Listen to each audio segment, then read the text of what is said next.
just gonna wait a little bit. You tell me when you're ready. Okay. We're just gonna wait just a couple minutes till we get a couple people here to see us. Okay. These are some of Bill Ball's samples.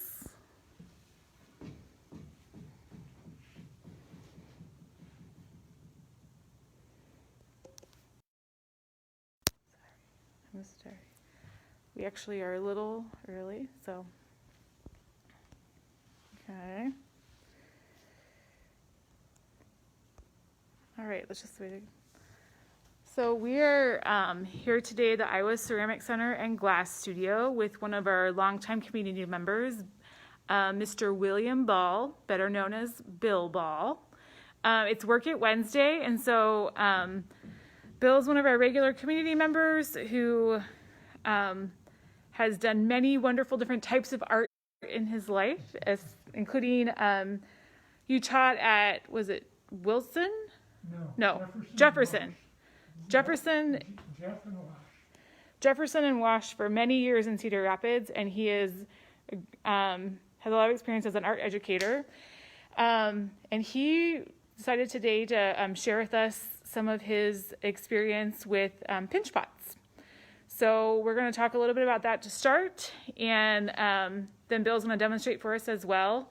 Bill's also made a really amazing lesson plan that we're going to make available in the next week or so via our newsletter. You can sign up for our newsletter, and we're going to be sending out his lesson plan in the next week. So thank you for being here today, Bill, on this Work It Wednesday.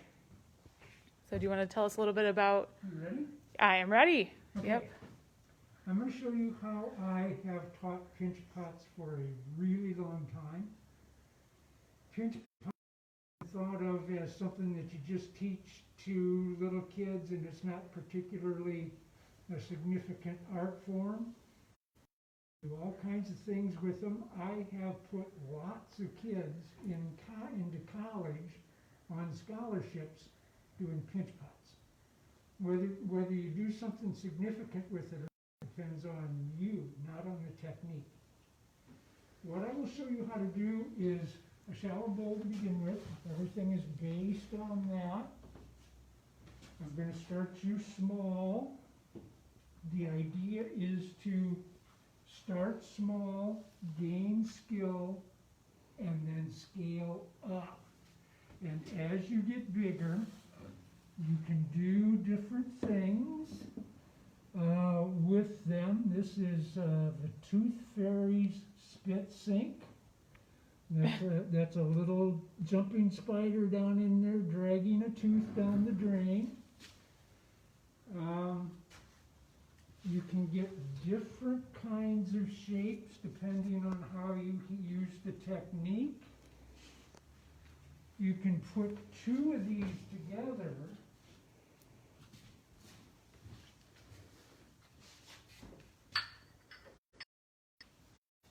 in closed shape, and that's how this one is done. That's two pinch pots stuck together, and then you just cut the lid like the lid on a pumpkin, put an extra coil in there for a gallery, and you get a perfect lid. Nice. By putting two together, you can get larger and different shapes. Of course, the two that were put together there were pinched larger. This one is 3.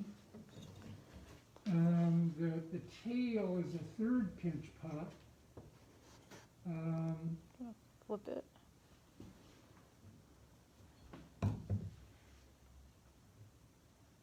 And this is an abstraction based on a blowfish.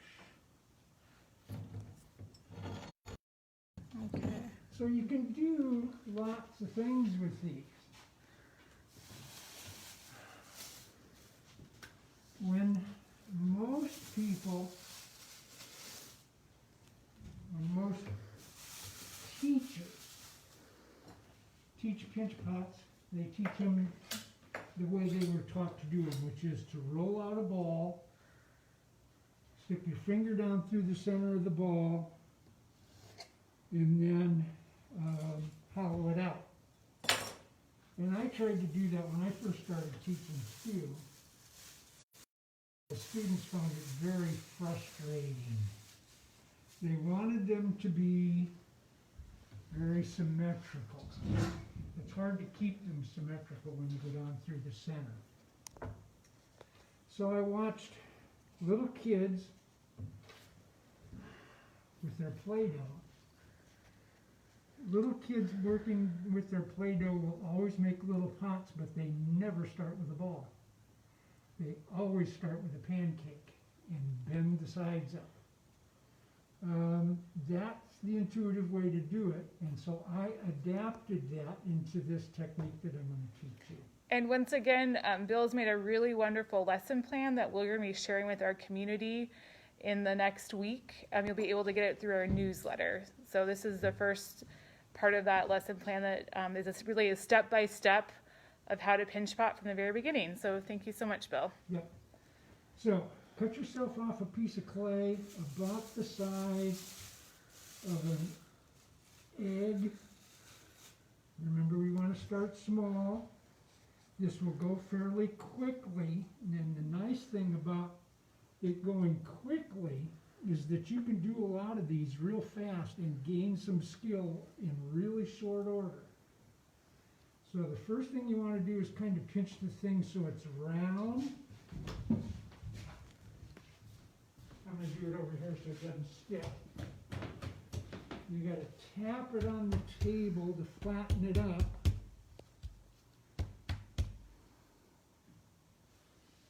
What you want to begin with is a hockey puck or a tuna fish can. That's that pancake that the little kids use. This is going to work just a little differently and a little bit better.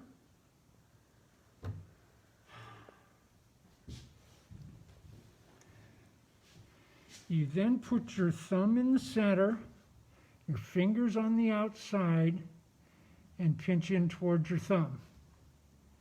Turn it a little bit, repeat the process.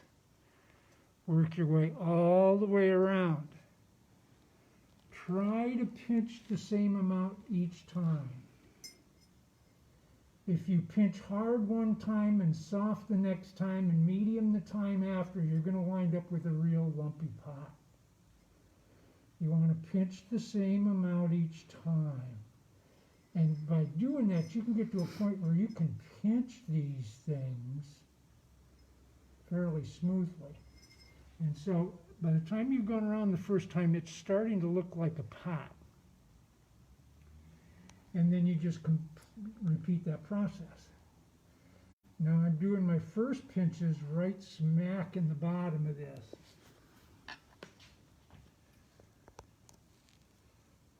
To thin the bottom. Most people who are just learning to do this wind up with real thick bottoms and real thin lips. And if they're not uniform in thickness, they're going to split, they're going to crack. And so you want to make sure that you thin the bottom well. Spiral your way around and out to the outside, which is making it a little thinner, a little rounder. And you continue to do that.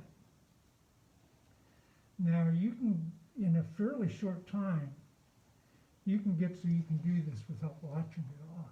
You can do this with, I can do this with my eyes closed. It's done by feel.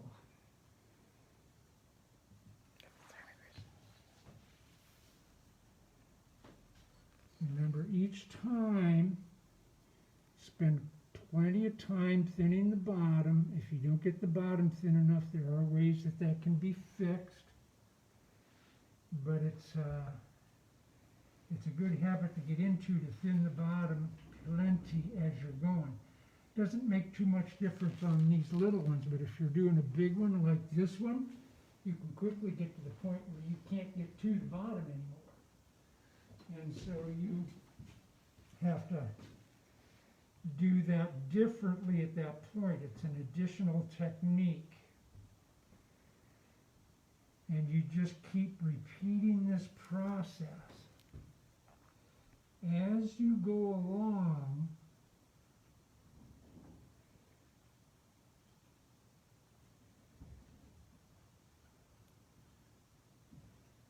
it will continue to get thinner and rounder. Remember, always pinch in towards your thumb, in towards your thumb, in towards your thumb. If you pinch in towards the thumb, you're compressing the clay. If your thumb presses out towards your fingers, you're stretching the clay and it'll start to crack on the surface. Now, eventually, this is going to take the shape of your hands, which is going to give you a bowl shape. This is one that I did for the lesson that Ellen's going to put out. They lend themselves to archaic shapes. I often call those Native American shapes because the Native American pottery is a little bit archaic. But those same forms were done in Africa, in the Middle East, in Asia, because as you start working with clay, and as the clay takes the shape of your hand, you get those round forms.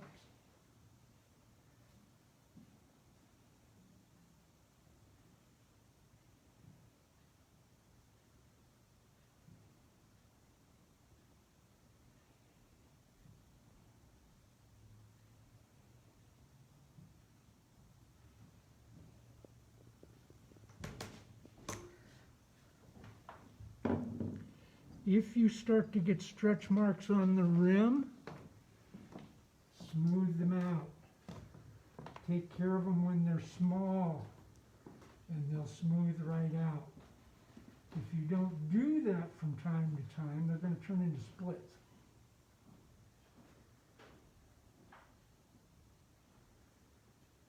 And then you've got to fix those tears, and that's more of a process than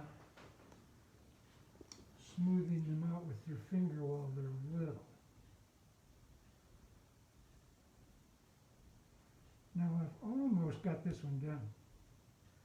These little bitty ones really don't take long, and that's one of the things I like, one of the reasons I like to start little. You can, within a fairly short period of time, you can get a whole bunch of these things done, and that gives you a lot of practice and allows you to develop skill. And then once you've got that skill, you can scale up, you can decorate differently, you can combine forms, you can do all kinds of things. How much would you recommend the first pinch pot to the size of the ball you start with, like a half a pound? A little one like that is 2 ounces. 2 ounces of clay? Yeah. Oh. Those are 4. 4 ounces. So not a 4 lot of ounces. clay.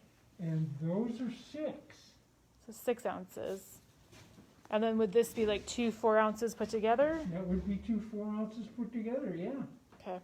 And this eventually little pot's only maybe a couple ounces. So the nice thing is you can make quite a bit with not a lot of clay. Yeah. And as I point out in the lesson that you guys are going to send out, it doesn't take a lot of resources. I did this one on a TV tray covered with a garbage bag. Perfect. in front of my TV set. I mean, yeah, these pups are real easy to do at home. Now, at this point, I'm shaping more than thinning. I'm not really thinning much. It's a lot of little tweaking. And if you look real carefully here, you'll see that this is pretty thin. Now at this point, you can't do the next processes because this is too plastic. If you start trying to smooth this out and put a lip and foot on it, you're going to collapse the bottom. So, put it in a bag overnight, work on it tomorrow, or stick it under an incandescent bulb. If you stick it under a bulb, keep an eye on it. That bulb is going to set that up real fast. And the reason why it's a little bit like a mini heat lamp, I guess I would say. Yeah. It's going to help stiffen the pinch pot, and it's going to help if you want to move more quickly. But if you just let it set overnight, it'll probably do the same thing. Yeah. This one, I made it home yesterday and brought it in. So it sat up overnight. And then I brought it in here and put it under heat lamp for a very short time. So it's not leather hard, but it's going to hold its shape for me as I work. And would you say maybe under the heat lamp for 15 to 30 minutes? Oh no, it was under the heat lamp for 10, Okay. maybe 5. So be But careful. It did set up overnight. That one might take a little longer, Okay. but yet then it's smaller. Mm-hmm. So you gotta watch Just watch them. it. Yeah. Now I'm gonna smooth. This isn't bad. It's pretty even. It's got some little dents and things in it, which I'm now going to take out. I'm going to do it with a rubber rib because I'm in here. And can you give it a little wiggle so you can see how stiff it is? Yeah. This one is, I've had this one for 30 years. This one is, I'll do it with the yellow one because you guys may have yellow ones. You do.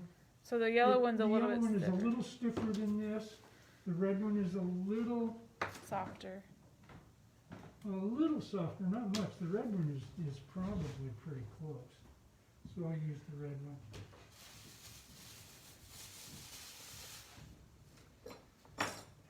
You smooth the inside first, and I'm going to walk over here close to Ellen so she can get under the light, and she can get on the inside so you can see me doing this. Hold that so that the bottom of the pot is in the palm of your hand, and slide that across the bottom. Turn the pot, slide it across the bottom again. When you smooth these, always do the inside first, because at that point any bumps are going to move to the outside where you can scrape them off. Now that I've got the bottom kind of smooth, I'm going to turn it up sideways and spiral my way out. Turn the pot clockwise so that, because you'll see the edge sometimes leaves some little marks in there, and if you turn it clockwise, you will take those marks out as you go. So you spiral your way out. You've got to, don't press very hard because you can over thin it. If you don't have a rubber rib at home, I found that plastic pot scrapers work. Mm-hmm. I have made reasonably flexible lids out of the clear plastic cookies come from Hy-Vee in. You can just cut them to shape with a pair of scissors.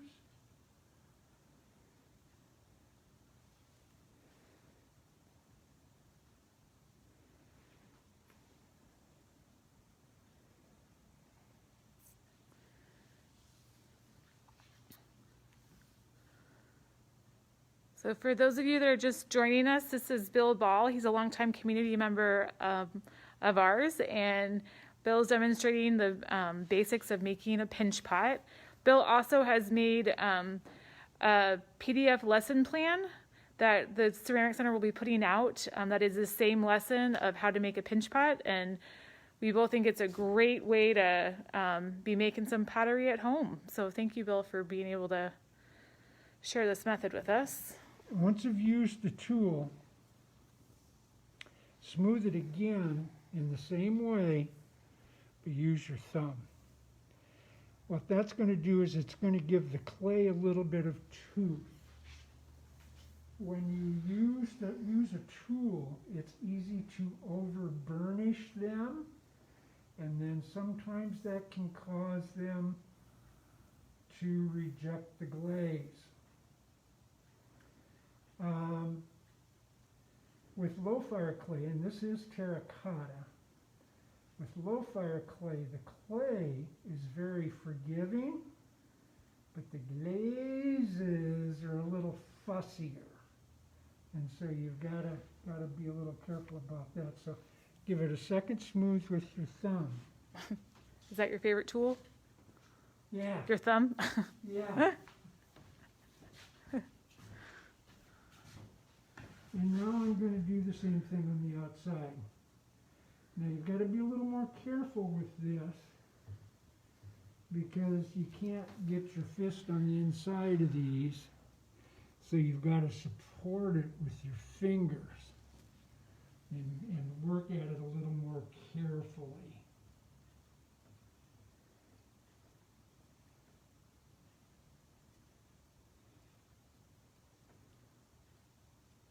How long do you want this thing to be? As long as you like it to be. Okay. We have a lot of different community members here. If you guys have any questions, please feel free to type them in the comments for Bill. And we can just talk through a little bit about, we have the basic of making the pot. There's a lot of different wonderful artists out there that this is their basic form. And so stuff like this, which is one of Bill's fishes, or one of this more decorative pots, or even a jar, is the base of pinch pots. So Bill shared with us today the basics of creating the pinch pots, but this is really something that has infinite possibilities if you want to even think about adding feed or think about adding decoration. But we're just showing today the basic technique of pinch pot. Now, I switched to a metal rib at this point, and I'm scraping it. That speeds the process up. Scraping is a very powerful smoothing technique. I've seen a lot of students that are hand building, putting water on their pot trying to make it smoother. Putting water on your pot will not make it smoother. It will make it wetter. Are you going to It won't make it smoother. To make it smoother, you've got to remove the bumps and dents. And scraping is a very quick, efficient way to do that. Now, the Native American pottery is done with a technique called coil and scrape. They would coil the pots up, they would fuse the coils together, and then they'd scrape them to smooth them, and then go back and burnish them with a stone. And now I'm going to speed my way through this so that you're not sitting there watching me scrape. Just pretend that I had taken all these bumps and dents out, because as you can see, you can get all the bumps and dents out. I did on this one. And there's pictures of that in that PDF lesson that Ellen was talking about. I'm not going to take the time to finish smoothing this.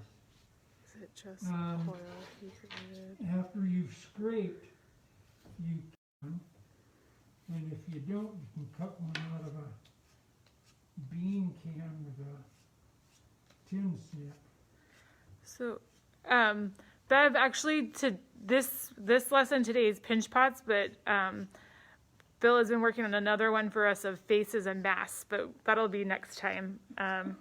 We switched it up, and Bill wanted to know, not Bill, sorry, Wes. Wes is weighing out. Are you weighing out the clay for the base itself? I think so. Is Bill weighing out? No, Sorry. no. You're really working pretty intuitively. From here on, yeah. So. Yeah, now, after I have smoothed this out by laying the tool down flat, again, I go over it with my thumb. Now, this could be a lot smoother, but I'm not gonna take the time to do that. And these bases are just coils that you've added, Yes. but you haven't really necessarily weighed them out or gotten too No. particular. You just, No, and I'm gonna touch on how to do that okay. right now. I won't take very long. I'm not actually gonna do it because that's in the lesson. And at this point, this isn't really a lesson for beginners. This is a lesson for people that kind of know what they're doing. They know how to wedge, they know how to cross-hatch and wet, stuff like that. If I was doing this for a beginner, I'd have to spend a lot more time on this. Now, Angie says that you're a master of pinch pots, the master of pinch pots. see what? Angie says that you are the master of pinch pots. Now, the rim on this has got some wobbles in it. Which I like. I do too. I could take those out. If you want to take those out, you simply take and I demonstrate this in the project, you simply take a compass, and my compass is downstairs, and you mark the compass, pretend my fingers are the compass, and you set the compass, you turn the pot against the compass until you've gone all the way around, and it'll meet when you get around, and you'll have an even edge. Perfect You even can edge. Trim that off and get a very even edge if that's what you want. And so, are you gonna make the foot ring now? Yeah. Yeah, so- I'm not gonna take the time to cross-hatch it and wet it and stick it on. I'm No. gonna assume that you can figure that out. Most of us on here can't. No, So Wes, this is how he makes I think you were asking about the weight of the foot ring, and don't care. we're just doing very intuitively what's ever gonna line up, and Yeah. Match. Because what you do is you roll out a coil, and I don't like rolling my coils on the canvas because it dries them out and they lose their plasticity. And that's why I brought this thing in. A piece of Formica. I used to have a Formica sink cut out that I would do this on.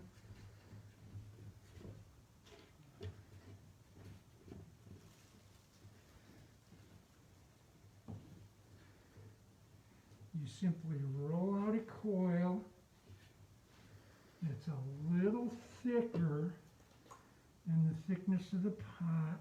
It's still a little too thick. If you want your coil to be a little more regular, and this is more coil than I need, so I'll just take some more.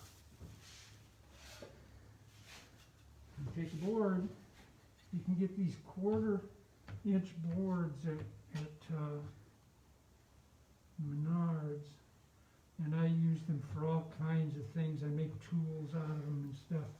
If you roll it, if you do your last rolls on the coil with the board, that is a great little it tool. will even the coil up. And That's worth the price of admission, folks. Look at that. Give you a Simply a nice board. round coil. That's a good tip. You then just wrap that coil around the bottom. Keep your foot ring kind of small. If you've got a small foot ring, it will raise the pot up and make it more graceful. Be sure when you do this, be sure that the rounded bottom is not coming anywhere Let me get the. nearly close to the edge. Make your ring a little smaller. Make sure you've got enough space there. So you want lift from the very bottom of the pinch pot, so the Yeah, pinch pot will not flatten out then. It'll Yeah. keep that nice curve. yeah. You can then cut through both pieces, and that will give you the size that you need. You use a pencil, you mark that, you take this off, you cross hatch and wet everything. Score and slip. Stick it all together and fuse it on. I'm going to just fuse this because I'm not going to keep this one. But you can use your fuse marks as decorations. I usually fuse the inside first with a tool. But you can leave those fuse marks on there for decorations. Look at that little sweetie. Turn it right side up. Do the same thing on the lip, and I'm a little short. I cut off a little too much coil here. Cross hatch and wet everything, stick it all together. Make sure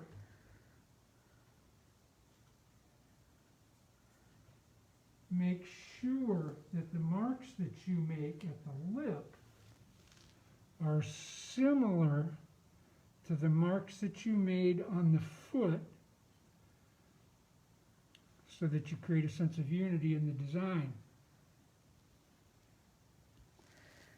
So it's for those of you who might be primarily wheel throwers and not hand builders, it's a lot of the same concepts as throwing on the wheel. You want to have the foot match the rim. Just consider all of those things that you might normally consider Yeah. just on a wheel. You know, when I was teaching, I was teaching 25 kids at a time, and I had one wheel. You know, this is throwing without the wheel. Throwing and no wheel needed. Yeah, it really is. And the way I've changed this technique and gone to the tuna fish can rather than The ball. the ball, it makes it just much more like the wheel all And you the can time. really start out with the intention of the size of that initial tuna fish can shape Yes. to dictate the And- shape. And you can, and the shape of your tuna, the shape of that original tuna fish can is going to determine, yeah, this isn't quite set up, This is our is little- going to determine the shape that you get in the end.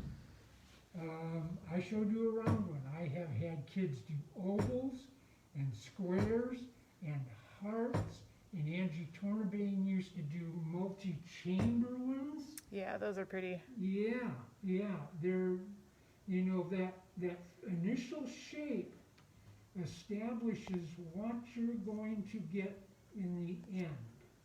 And so that initial shape is a pretty important thing.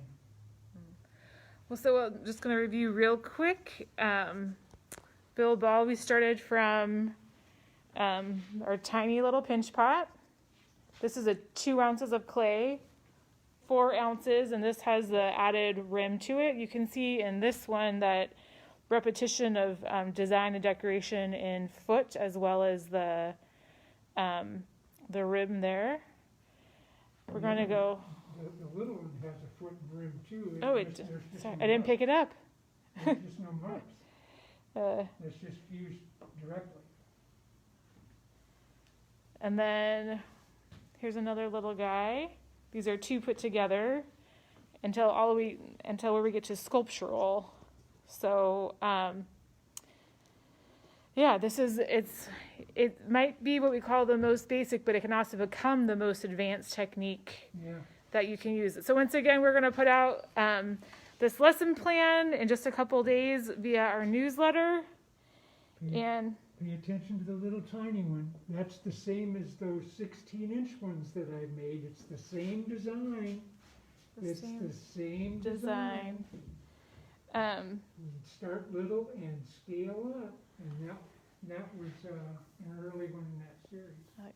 Angie mentioned that you showed her how to make her own tools out of clay. So maybe we'll get Bill to do a Work It Wednesday in the future with us and a little bit about some of those making your own tools. And he has some really great, almost like you shape against them. I don't know if you have any up here, but some really lovely ones. So we'll get him to talk about that later, maybe. Making But- tools is a pretty short little lesson. It's pretty easy.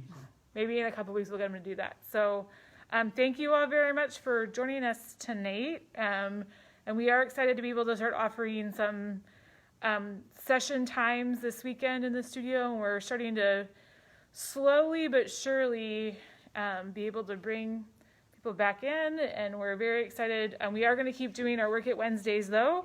So we appreciate you joining us. And thank you, Bill Ball, very much. Appreciate it. You're welcome. All right. Thank you, guys.